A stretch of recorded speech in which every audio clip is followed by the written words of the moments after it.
Hi, this is Dr. R. Kishore Kumar from Tamil Nadu. So இந்த வீடியோவில் ரொம்ப ஃபேமஸான ஒரு டாக் ப்ரீடான சைபீரியன் ஹஸ்கி அப்படிங்கிற ஒரு டாக் ப்ரீடை பற்றி பார்க்க போகிறோம். ஸோ இந்த சைபீரியன் ஹஸ்கி டாக் ப்ரீடை வந்து 3000 வருடங்களுக்கு முன்னால் சைபீரியா வந்து ரஷ்யாவின் வடக்கு பகுதியில் உள்ள ஒரு குளிர் நிறைந்த பனிக்கட்டிகள் நிறைந்த ஒரு பிரதேசம். அந்த பகுதியில் வாழ்ந்த சுச்சி அப்படிங்கிற பழங்குடியின மக்களால் சுமார் 3000 வருடங்களுக்கு முன்னால் வந்து உருவாக்கப்பட்டது தான் இந்த சைபீரியன் ஹஸ்கி பிரீடு. அந்த சுச்சியின பழங்குடியின மக்கள் எதுக்காக இதை உருவாக்குனாங்க அப்படின்னா, ஸோ அவங்களுக்கு வேலை செய்வதற்காகவும் டிரான்ஸ்போர்ட்டுக்காகவும் ஒரு பொருளை வந்து ஒரு இடத்துல இருந்து அந்த ஸ்லெட்டுன்னு சொல்லக்கூடிய வண்டியை பயன்படுத்தி இழுத்து செல்வதற்காகவும் பனிக்கட்டியில் இழுத்து செல்வதற்காகவும் தான் இந்த சைபீரியன் ஹஸ்கி டாக் பிரீடை வந்து உருவாக்குனாங்க. இந்த சுச்சியின மக்கள் வந்து இந்த சைபீரியன் ஹஸ்கியை வந்து உருவாக்குறதுக்கு ஏற்கனவே அந்த பகுதியில் வாழ்ந்து கொண்டிருந்த ஸ்பிட்ஸ்ன்னு சொல்லக்கூடிய நாய் இனங்களையும், அது ஸ்பிட்ஸ் வந்து பார்த்திங்கன்னா Indian spitz, Japanese spitz, German spitz அதே மாதிரி இருக்கும். ஸோ அந்த பிரீடையும் ஏற்கனவே அந்த பகுதியில் வாழ்ந்து கொண்டிருந்த லைக்கான்னு சொல்லக்கூடிய ஒரு ஹண்டிங் டாக், அது வேட்டைக்காக பயன்படுத்தப்பட்ட நாய்களையும் இனக்கலப்பு செய்து இந்த சைபீரியன் ஹஸ்கியை வந்து உருவாக்குனாங்க. ஸோ அந்த லைக்காவிலேயே ஒரு 3 விதமான டாக் பிரீட்ஸ் இருக்குது. ஒன்று வந்து பார்த்திங்கன்னா ரஷ்யன் யூரோப்பியன் லைக்கான்னு சொல்லுவாங்க, வெஸ்ட் சைபீரியன் லைக்கான்னு சொல்லுவாங்க, ஈஸ்ட் சைபீரியன் லைக்கான்னு சொல்லுவாங்க. இந்த 3 பிரீடையும் அதே மாதிரி ஸ்பிட்ஸ்ன்னு சொல்லக்கூடிய நாய் இனங்களையும் மிக்ஸ் பண்ணி தான் இந்த சைபீரியன் ஹஸ்கியை வந்து உருவாக்குனாங்க. அதுக்கு பிறகு வந்து அமெரிக்காவுக்கு எடுத்து செல்லப்பட்டு உலகம் முழுக்க வந்து ரொம்ப பரவி இருக்குது, ரொம்ப ஃபேமஸாக இருக்குது. இன்றைக்கி இந்தியாவிலையும் நிறைய பேர் இதை வந்து ஒரு பெட்டாக வந்து வளர்த்துக்கிட்டு வர்றாங்க. சைபீரியன் ஹஸ்கியோட அப்பியரன்ஸ் எப்படி இருக்குன்னாக்கா மீடியம் சைஸில் தான் இருக்கும், ஒர்க்கிங் டாக் இது. ஸோ அதோட ஃபேஸ் வந்து பார்த்திங்கன்னா ஆல்மோஸ்ட் ஓனாய் மாதிரி இருக்கும். ஓனாயினாக்க உல்ஃப்னு சொல்லலாம். ஸோ அதில் ஸ்ட்ரைப்ஸ் இருக்கும், கண்ணை சுற்றி மாஸ்க் இருக்கும். சைபீரியன் ஹஸ்கியோட காதுகளில் வந்து பார்த்திங்கன்னா நேராக எரெக்டடாக இருக்கும். ஸோ ட்ரையாங்குலர் முக்கோண வடிவில் இருக்கும். ஸோ எதுக்குன்னா சத்தம் வருவதை ஈஸியாக வந்து காதுகளை திருப்பி கேட்பதற்காக அந்த முக்கோணமாகவும் நேராகவும் நிற்கும். அதை எரெக்டட் அண்ட் பாயிண்டட்னு சொல்லுவாங்க. சைபீரியன் ஹஸ்கியோட டெயில் வந்து பார்த்திங்கன்னா ஃபர்ரு வந்து ரொம்ப அதிகமாக இருக்கும், திக்காக இருக்கும். ஸோ அது ஃபர்ரு வந்து பார்த்திங்கன்னா பிரிசில்ஸ் மாதிரி இருக்கும். ஸோ ரொம்ப திக்கான ஒரு டெயில் இருக்கும். ஸோ அடுத்து வந்து கோட்டு, சைபீரியன் ஹஸ்கி கோட்டுக்கு வந்து பார்த்திங்கன்னா 2 கோட்டு இருக்கும், டபுள் கோட்டுன்னு சொல்லுவாங்க. டாப் கோட்டு வந்து பார்த்திங்கன்னா ரொம்ப திக்காக இருக்கும், அந்த பிரிசில்ஸ் எல்லாம் ரொம்ப ஸ்ட்ராங்காக இருக்கும். அதில் ப்ரொடெக்டிவ் ஹேர்ஸ்ன்னு சொல்லுவாங்க. ஸோ அது வந்து எதுக்குனாக்க பனியிலிருந்தும் அதிகபட்ச குளிரிலிருந்தும் காப்பாற்றுறதுக்காக தான் இந்த டபுள் கோட் இருக்குது. ஸோ அந்த டபுள் கோட்டில் வந்து பார்த்திங்கன்னா இன்னர் கோட்டு வந்து அது அண்டர் கோட்டுன்னு சொல்லுவாங்க. அது வந்து முடி கொஞ்சம் வந்து ஹேர் வந்து தின்னாக இருக்கும். ஸோ ஷெட்டிங்னு சொல்லக்கூடிய காலகட்டங்களில் முடி உதிர்தல் வந்து எப்பயுமே அந்த அண்டர் கோட்டு மட்டும்தான் நிறைய ஷெட் ஆகும், கீழே உதிரும் அப்புறம் வளரும். ஸோ இயர்லி வந்து ஒரு 2 வந்து அந்த ஷெட்டிங் இருக்கும் சைபீரியன் ஹஸ்கியில். சைபீரியன் ஹஸ்கியோட கோட் வந்து ரொம்ப திக்காக இருக்கிறதுனால அதனால கடுமையான ஒரு கடும் குளிரிலையும் பனிக்கட்டிகள்லையும் ஈஸியாக வந்து விஸ்டாண்ட் பண்ண முடியும். ஸோ -50 -60 சென்டிகிரேட் வரைக்கும் அதால் குளிரை தாங்க முடியும். ஸோ பனி புயலில் கூட அதனால் வேகமாக வந்து அந்த ஸ்லெட்டுன்னு சொல்லக்கூடிய வண்டிகளை இழுத்துக்கிட்டு வேகமாக ஓட முடியும். அதுக்கு முக்கியமான காரணம்னு பார்த்திங்கன்னா அந்த ஃபர்ரடு டபுள் கோட் அப்படி தான் ரொம்ப திக்காக இருக்கும். ஸோ அதுதான் வந்து அதோட டெம்பரேச்சர் ரெகுலேஷனை வந்து ரெகுலேட் பண்ணுறதும் கடுமையான குளிர்லையும் தற்காத்து கொள்றதுக்கும் முக்கியமான ஒரு தகவமைப்பு அப்படின்னு சொல்லலாம். அடுத்து வந்து கலரை பற்றி பார்க்க போகிறோம். ஸோ சைபீரியன் ஹஸ்கி வந்து நிறைய கலர்ஸில் வரும். ரொம்ப காமனான கலர்ன்னு பார்த்திங்கன்னா பிளாக் அண்ட் ஒயிட்டு, ஸோ கருப்பும் வெள்ளையுமா இருக்கும். ஸோ அடுத்த கலர் வந்து பார்த்திங்கன்னா கிரே அண்ட் ஒயிட்டு, சிலது ப்ரௌன் அண்ட் ஒயிட்டில் இருக்கும், copper red, copper reddish white, cream colour, silver and white. So அதே மாதிரி வந்து பார்த்திங்கன்னா அகுகோட்டி அப்படின்னு நல்லா சொல்லுவாங்க. ஸோ அந்த காப்பர் ரெட்டு ரொம்ப ரேரான ஒரு கலரு. ஸோ அடுத்து வந்து பெக்யூலியரான ஒரு விஷயம். ஸோ சைபீரியன் ஹஸ்கி வந்து பார்த்திங்கன்னா ப்ளூ ஐஸ் இருக்கும், ப்ரௌன் ஐஸ் இருக்கும். சில சைபீரியன் ஹஸ்கிக்கு வந்து பார்த்திங்கன்னா 2 கண்களுமே வந்து ப்ளூ கலரில் இருக்கும். ஸோ அது லைட் ப்ளூ, ஐசி ப்ளூலேருந்து டார்க் ப்ளூ வரைக்கும் இருக்கும். சில சைபீரியன் ஹஸ்கியில் வந்து பார்த்திங்கன்னா ப்ரௌன் ஐஸ் இருக்கும். அதுலேயே லைட்டாக இருந்தால் அது ஆம்பர் கலர்னு சொல்லுவாங்க. ரொம்ப டார்க்காக இருந்தாக்கா அதை வந்து ப்ரௌன் ஐ, டார்க் ப்ரௌன் அப்படின்னு சொல்லுவாங்க. ஸோ அடுத்து பை ஐடு அப்படின்னு சொல்லுவாங்க. ஒரு கண்ணு வந்து பார்த்திங்கன்னா ஒரே டாகில் ஒரு கண்ணு வந்து ஊதா நிறத்தில் இருக்கும், ப்ளூ ஐஸ் இருக்கும். இன்னொரு கண்ணு வந்து பார்த்திங்கன்னா ப்ரௌன் ஐஸ் இருக்கும், அதை பை ஐடுன்னு சொல்லுவாங்க. அதே மாதிரி சில இதில் வந்து மல்டி கலர் இருக்கும், ப்ரௌனு, அதே மாதிரி ஊதா, ஒரே கண்ணில் வந்து பார்த்திங்கன்னா ரெண்டுமே மிக்ஸ் ஆகிருக்கும். அதை பார்ட்டி ஐடுன்னு சொல்லுவாங்க. அது ரொம்ப ரேராக நம்ம பார்க்கலாம். அடுத்து வந்து பார்த்திங்கனாக்க இந்த ஐஸ் வந்து ரொம்ப காமனாக இருக்கக்கூடிய ஐஸ்ன்னு பார்த்திங்கனாக்க ப்ளூ அண்ட் ப்ரௌன் வந்து ரொம்ப அதிகமாக இருக்கும். பார்ட்டி ஐடுன்னு சொல்லக்கூடிய மிக்சிங் கலர், ப்ளூவும் ஒரே கண்ணில் வந்து ப்ளூவும் இருக்கும், ப்ரௌனும் இருக்கும். அது ரொம்ப ரேராக தான் நம்ம பார்க்க முடியும். சைபீரியன் ஹஸ்கி வந்து ஒர்க்கிங் குரூப்பில் வரும். ஸோ அதோட மீடியம் சைஸு. ஸோ ஹைட்டு வந்து பார்த்திங்கனாக்கா மேல் வந்து 21லேருந்து 23.5 இன்ச்சு ஹைட்டு இருக்கும். ஃபீமேல் வந்து 20 to 20 இன்ச்சஸ் வந்து ஹைட்டு இருக்கும். வெயிட் வந்து பார்த்திங்கன்னா மேல் வந்து கொஞ்சம் ஹெவியாக இருக்கும். மேல் வந்து 20லேருந்து 27 கிலோ அதிகபட்சம் இருக்கும். ஃபீமேல் வந்து பார்த்திங்கன்னா 16லேருந்து 23 கிலோ, அதிகபட்சமாக 23 கிலோ இருக்கும். ஸோ அடுத்து வந்து பார்த்திங்கன்னா அந்த கலரில் வந்து ரொம்ப காமனான கலர் அப்படின்னு பார்த்திங்கன்னா பிளாக் அண்ட் ஒயிட்டு, ஜெட் பிளாக்னால சொல்லுவாங்க. அதுலேயே கிரேடியன்ஸ் எல்லாம் இருக்குது, லைட்டு. ஸோ அது வேரியஸ் கலர்ஸில் வரும். ரொம்ப காமனான கலர் அப்படின்னு பார்த்திங்கன்னா பிளாக் அண்ட் ஒயிட் அப்படின்னு சொல்லலாம். இந்த சைபீரியன் ஹஸ்கியோட பிஹேவியர் வந்து பார்த்திங்கன்னா ரொம்ப ஃப்ரெண்ட்லியான ஒரு டாகு. குழந்தைங்கள்ட்ட எல்லாம் ரொம்ப அட்டாச்சாக இருக்கும். ஸோ அக்ரெஷன் இருக்காது. ஸோ யாருக்கிட்டையும் ஸ்ட்ரேஞ்சரை பார்த்து அக்ரெஷன்லாம் காட்டாது. கார்டிங் சென்ஸ் சொல்லக்கூடிய புது ஆட்களை பார்த்தா கடிக்கிறது அந்த மாதிரி கேரக்டர்லாம் இருக்காது. ப்ரே ட்ரைவ்னு சொல்லுவாங்க. சும்மா ஒரு அனிமல்ஸ், ஸ்குரில், அதாவது அணில், அந்த மாதிரி எலி, அதையெல்லாம் பார்த்தா ஓடி போய் அந்த கடிக்கிறதுக்கான ஒரு கேரக்டர் அதுக்கிட்ட பார்க்க முடியும். ஸோ அடுத்து வந்து பார்த்திங்கன்னா இந்த சைபீரியன் ஹஸ்கி ஒர்க்கிங் டாகு, ஒரு எனர்ஜெட்டிக்கான ஒரு டாகு. ஸோ நீங்கள் வீட்டுக்குள்ளே தொடர்ந்து வெறும் சாப்பாடு மட்டும் போட்டு வீட்டுக்குள்ளேயே வச்சுருந்தீங்கன்னா போர் அடித்து வீட்டில் உள்ள ஐட்டம்ஸ் எல்லாம் கடித்து துப்பிடும். ஸோ நான் வளர்த்த டாகும் இனிஷியலாக அது மாதிரி ஒரு 5 இயர்ஸுக்கு முன்னாடி ஒரு சைபீரியன் ஹஸ்கி வச்சுருந்தேன். ஸோ ஏசி ரூமில் விட்டு வச்சுன்னா அந்த போர் ஆகிடுச்சுனாக்கா எதெல்லாம் கிடைக்குதோ அதையெல்லாம் கடித்து சேதப்படுத்திடும். ஸோ அதுக்கு வந்து ப்ராப்பரான டெய்லி ரன்னிங் எக்ஸசைஸ் கொடுக்கணும். ஸோ அதெல்லாம் வண்டி இழுக்கிறதுக்காக உருவாக்கப்பட்ட நாயினங்கள்ங்கிறதுனால ஒரே இடத்துல நம்ம அப்படியே வச்சிருக்க முடியாது. அதுக்கு ஒர்க் அவுட், ரொம்ப எக்ஸசைஸ் ரொம்ப இம்பார்ட்டன்ஸு. அதே மாதிரி வந்து பார்த்தீங்கன்னாக்க இந்த சைபீரியன் ஹஸ்கி வந்து ரொம்ப ஜம்ப் பண்ணி ஈஸியாக நீங்கள் கேட்டை திறந்தோடனே ஓட தான் பார்க்கும். வீட்டை விட்டு ஓடுனுச்சுன்னா திரும்ப வர்றது ரொம்ப கஷ்டம். ஸோ அதை நம்ம விரட்டிக்கிட்டே தான் இருக்கணும். பைக்கு இதெல்லாம் வச்சா கூட அது டயர்டாகாமல் ஓடிக்கிட்டே இருக்கும். ஸோ நம்ம தமிழ்நாட்டிலையும் இப்போ இந்த ப்ரீடை வந்து நிறைய பேர் வளர்க்க ஆரம்பிச்சிருக்காங்க. ஸோ ஒருவேளை நீங்கள் வீட்டில் வாங்கி வளர்க்கணுன்னா காம்பவுண்ட் வந்து ரொம்ப ஹைட்டாக இருக்கணும். அதுக்கு வந்து ஓடி ஒடியாடுறதுக்கு நிறைய ஸ்பேஸ் இருக்கணும். ஸோ அதுக்கு டெய்லி உங்களால் எக்ஸசைஸ் கொடுக்க முடியுமான்னு பார்க்கணும். அதே மாதிரி அந்த சைபீரியன் ஹஸ்கியோட ஃபர்ரு, அதாவது டபுள் கோட்டு இருக்கிறதுனால ரெகுலராக நீங்கள் க்ரூமிங் பண்ணணும். க்ரூமிங்கிறது ஒரு சீப்பை வச்சு இல்லை ப்ரஷ்ஷை வச்சு ரெகுலராக அந்த முடியெல்லாம் வந்து சீவி அந்த டெட்டான உழக்கூடிய நிலையில் உள்ள ஹேரையெல்லாம் ரிமூவ் பண்ணிக்கிட்டே இருக்கும். ஸோ அந்த க்ரூமிங் பண்ணால் தான் வந்து பார்த்திங்கன்னா பிளட் சர்க்குலேஷனும் நல்லாயிருக்கும். ஸோ அந்த முடி கொட்டுறது அந்த மாதிரி பிரச்சனையெல்லாம் வராமல் இருக்கும். அடுத்து வந்து சைபீரியன் ஹஸ்கிக்கு அந்த க்ரூமிங்னு சொல்லக்கூடிய ப்ரஷ்ஷை வச்சு வீக்லி ஒன்ஸ் ஆகுது, வாரத்திற்கு ஒரு முறையாவது வந்து நம்ம ப்ரஷ் பண்ணி விடணும். ஸோ இதெல்லாம் முடியெல்லாம் அங்கங்கே திரியாக சேர்ந்துடும், பார்க்கவே வந்து அசிங்கமாக இருக்கும். ஸோ க்ரூமிங் வந்து ரொம்ப ரொம்ப இம்பார்ட்டன்ட் இந்த ப்ரீடை பொறுத்த வரையும். ஹஸ்கி வந்து பார்த்திங்கன்னா நார்மலாக வந்து மற்ற நாய்களை மாதிரி குறைக்காது. ஸோ அந்த மாதிரி ஒரு மாதிரி ஹவுல் பண்ணுற மாதிரி ஊழ விடுற மாதிரி இருக்கும். ஸோ அடுத்து வந்து இந்த ப்ரீடிங். ஸோ ஃபீமேலில் வந்து ஆல்மோஸ்ட் ஒரு 2 இயர்ஸ் வரைக்கும் ப்ரீட் பண்ணக்கூடாது. 2 வருடங்கள் கழித்து தான் கண்டிப்பாக ப்ரீட் பண்ணும். ஏன்னா மெச்சூரிட்டி அப்போ தான் வரும். இதில் வந்து மெச்சூரிட்டி வந்து பார்த்திங்கன்னா கொஞ்சம் லேட்டான மெச்சூரிட்டி தான். ஸோ ஃபீமேல் வந்து 2 வருடங்களுக்கு அப்புறம் தான் வந்து கண்டிப்பாக ப்ரீட் பண்ணணும். ஸோ லிட்டர் சைஸ்ன்னு பார்த்திங்கன்னா 4லேருந்து ஒரு 8 பப்பி வரைக்கும் இது போடும். ஸோ அடுத்து இன்னொரு முக்கியமான விஷயம் என்னன்னாக்க, இது வந்து குளிர் நிறைந்த ஆர்டிக், சைபீரியா, அலாஸ்கா அந்த மாதிரி பகுதிகளில் வந்து அதிகமாக வளர்க்கப்பட்ட நாயினங்கள் இன்னமும் அதிகமாக அங்கே தான் இருக்குது. ஸோ நம்ம தமிழ்நாட்டில் இதை வளர்க்கும்போது அதுக்கு தேவையான ஏசி கண்டிப்பாக, ஏர் கண்டிஷனர் வந்து கண்டிப்பாக இருக்கணும். ஸோ இல்லைனாக்கா வந்து வெயிலில் தாங்காமல் அந்த ஹீட் ஸ்ட்ரோக்குன்னு சொல்லக்கூடிய மூக்கிலேருந்து ரத்தம் வரும். சில நேரம் வந்து டாக் வந்து இறந்துடும். அந்த ஹீட் ஸ்ட்ரோக் வந்து ரொம்ப காமன் இந்த சைபீரியன் ஹஸ்கியில்.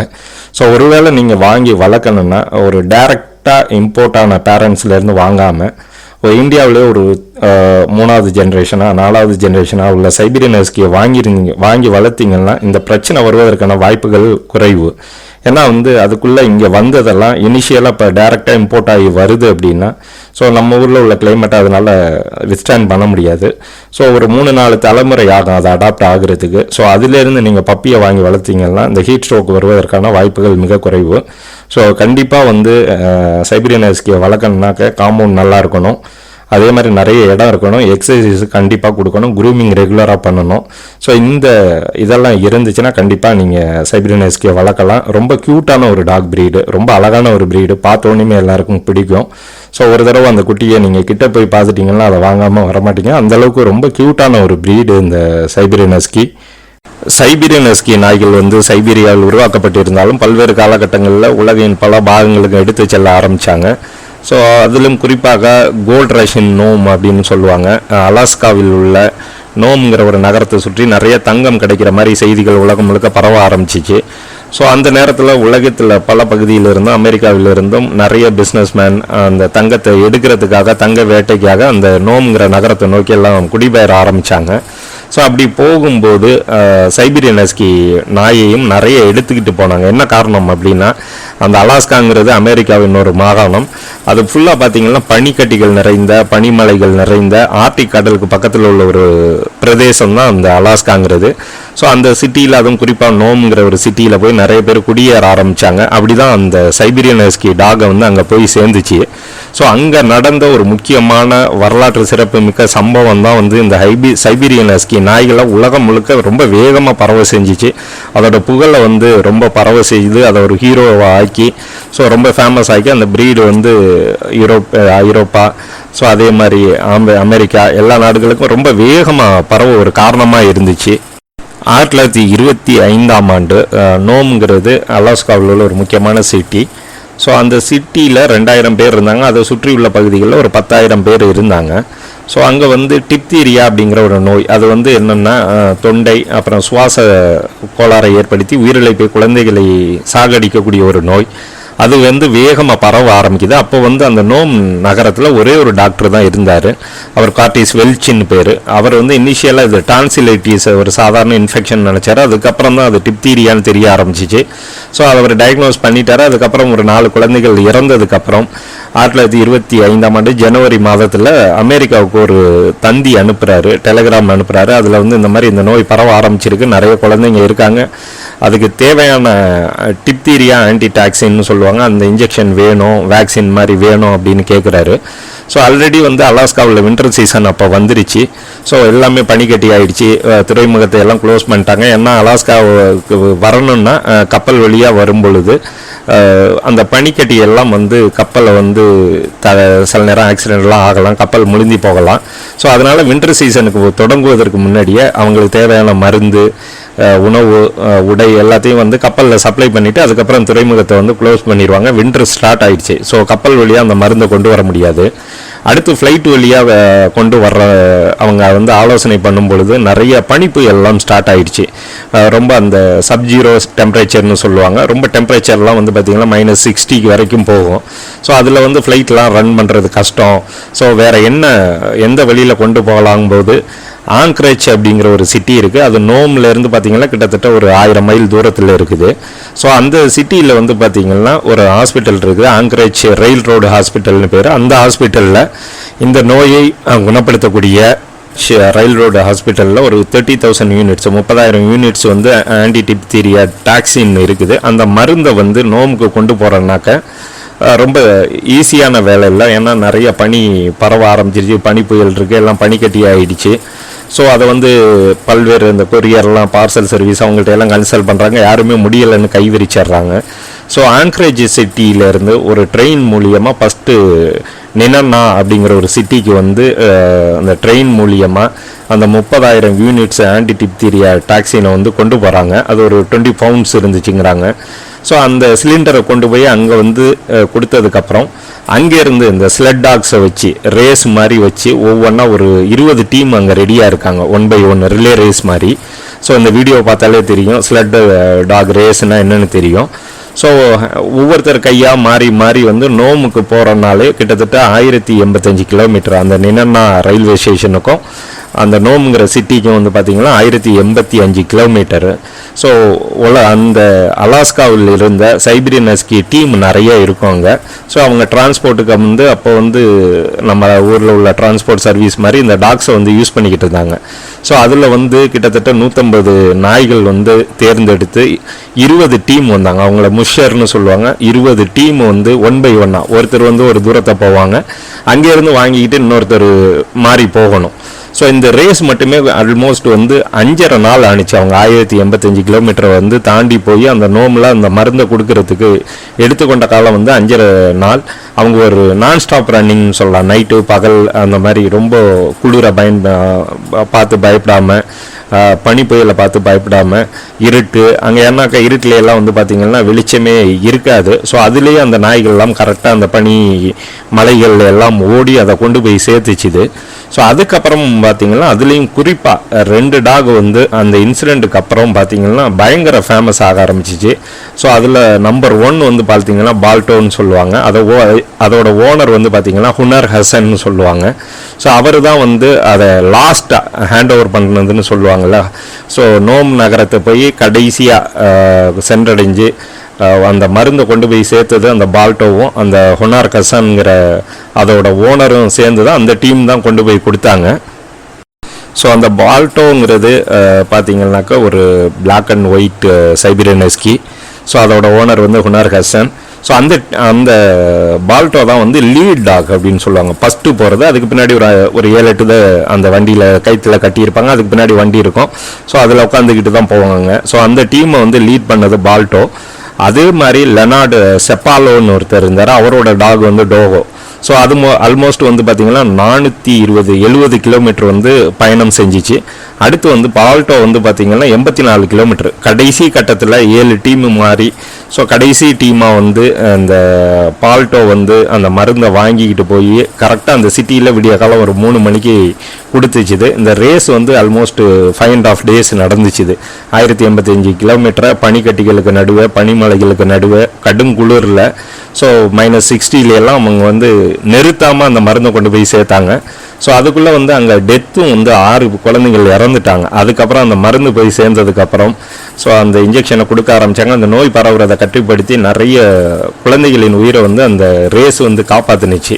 ஸோ அதுக்கப்புறம் அந்த பால்டோங்கிற நாயும் அந்த ஹுனார் ஹசனும் வந்து ரொம்ப வேர்ல்டு ஃபேமஸ் ஆகிட்டாங்க. Next day TV, radio, so news, magazine, paper, so ஹாலிவுட்டில் வந்து படம்லாம் எடுத்தாங்க, டாக்குமெண்ட்ரி எடுத்தாங்க. ஸோ அந்த டாகுக்கு வந்து நியூயார்க் சிட்டி சென்டரில் வந்து பால்டோவுக்கு வந்து ஒரு சிலையை வச்சாங்க. ஸோ அதை மியூசியத்துக்கு கொண்டு போனாங்க. மக்கள்லாம், அமெரிக்க மக்கள்லாம் வந்து அதை கண்காட்சி மாதிரி பார்க்க ஆரம்பித்தாங்க.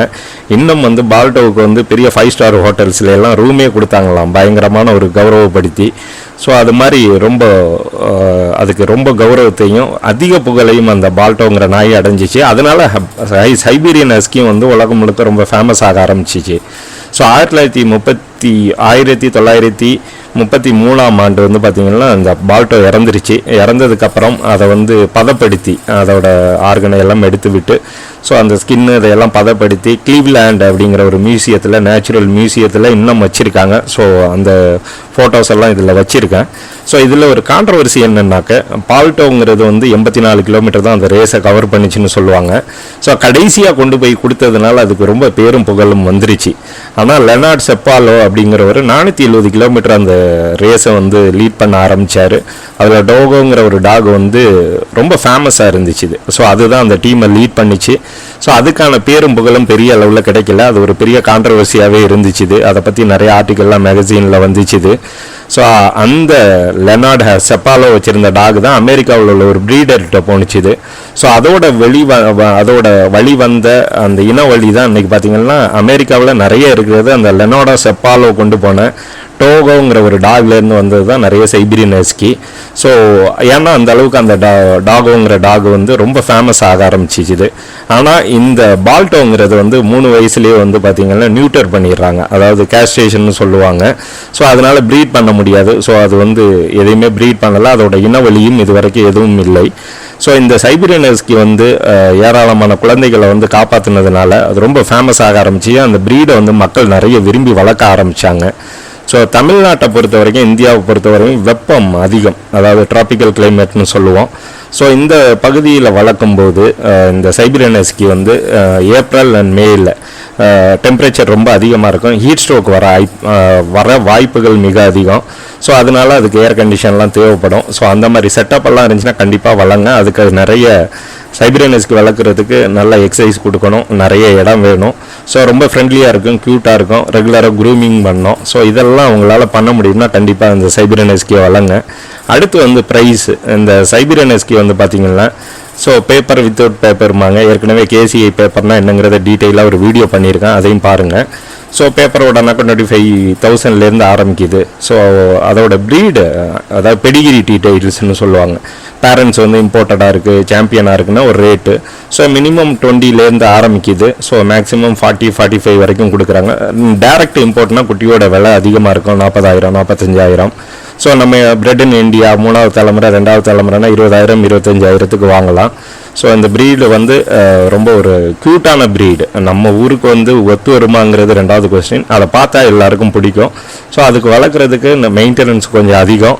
இன்ஃப்ராஸ்ட்ரக்சர், அதாவது ஏசி, ஏர் கண்டிஷன், அது மாதிரி ஃபால் சீலிங் அது மாதிரிலாம் போட்டால் இன்னும் நல்லாயிருக்கும்.